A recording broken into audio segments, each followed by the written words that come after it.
Bonjour, c'est avec plaisir que je reviens parmi vous après quelques mois d'absence.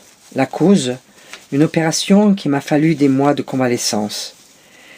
Cette fois-ci, il y aura des vidéos chaque semaine, surtout sur le thème de la Lune.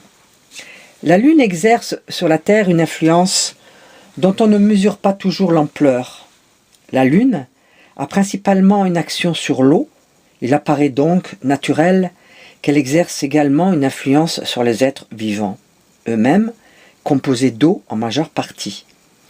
En astrologie, la Lune est la planète des instincts, de la sensibilité.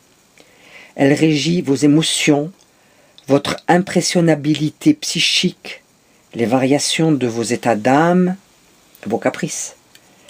Elle correspond entre autres à votre enfant intérieur et renseigne sur comment a été vécue votre enfance, la relation avec votre mère et avec votre famille.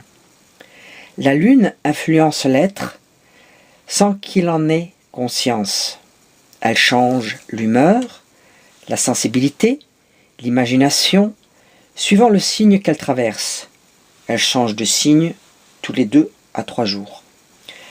Du 26 novembre au 3 décembre, nous avons une lune croissante. C'est une bonne période pour développer un projet, période où l'on s'extériorise plus facilement, et c'est le bon moment pour apprendre des choses nouvelles. Le 24, 25, 26 novembre, la Lune est en Verseau.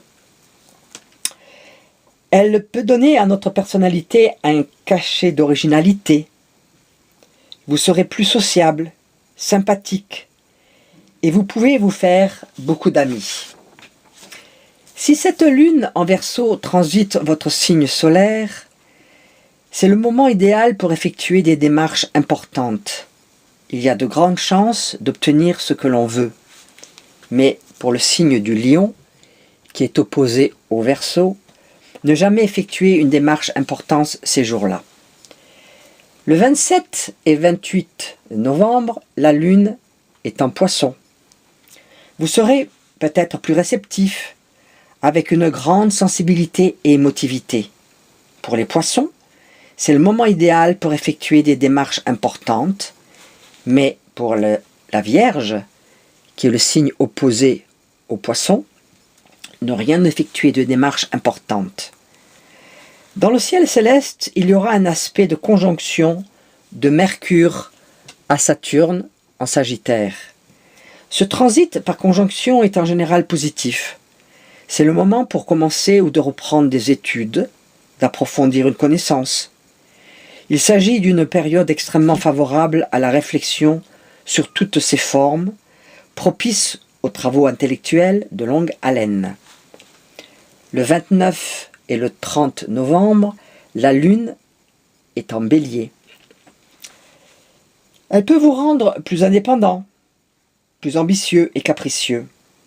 Pour les Béliers, c'est le moment pour effectuer des démarches importantes, mais pour la Balance, qui est le signe opposé au Bélier, il faut s'abstenir à prendre des décisions. Le 1er et le 2 décembre, la Lune sera en Taureau. Elle vous rendra plus gai, aimable, sociable et très attiré vers les plaisirs. Donc, pour les Taureaux, bonne période pour entreprendre. Mais pour les Scorpions, qui est à l'opposé du Taureau, ne rien entreprendre ces 2 jours. La planète Vénus rentrera dans le signe des Sagittaires. Vénus, planète des sentiments, désirs, besoins relationnels. Vous serez peut-être plus exubérant et démonstratif dans vos affections et plus d'optimisme et de gaieté. Vous serez enclin à voir les choses sur leurs aspects le plus favorables. Mais attention, le transit de Mars opposé à Uranus peut vous rendre trop excessif, de risque de conflit. Alors soyez prudents en tout genre. Bonne semaine à tous, à bientôt, au revoir.